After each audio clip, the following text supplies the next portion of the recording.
Getxora, beste udalerri batzuetara bezala, familia erreferenterik gabeko gazte migratuak iristen dira, zailtasun handiekin eta gizarte bazterkeriako arriskuarekin. Eredu honen bidez, pertsona guztien inklusioaren alde lan egin nahi dugu, hiri kohesionatua izateko helburuarekin. Horregatik, gazteei aukerak eskaini nahi dizkiogu oinarrizko premiak asetzeko, gizarte eta hezkuntza arloko laguntza emateko eta komunitatearekin harremanak eta loturak ezartzeko.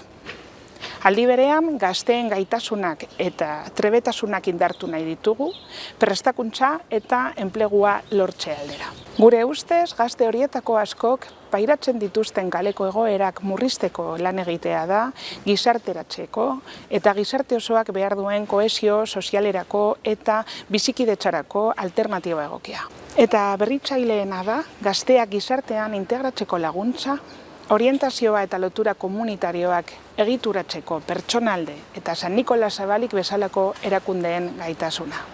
Gizarte kohesioko sailak erakunde publikoekin eta hirugarren sektoreko entitateekin adostutako enkarguan oinarrituta eraiki dugu eredu hau.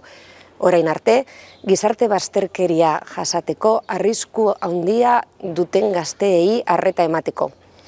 Uste dugu funtsezkoa dela eredu horren inguruko neurriak eta ekintzak zehaztea eta ezartzea, lankidetza eta koordinazio publiko sozialetik abiatuta, bai eta beste etxebizitza, osasun, prestakuntza eta enplegu sistema batzuekin koordinatuta ere.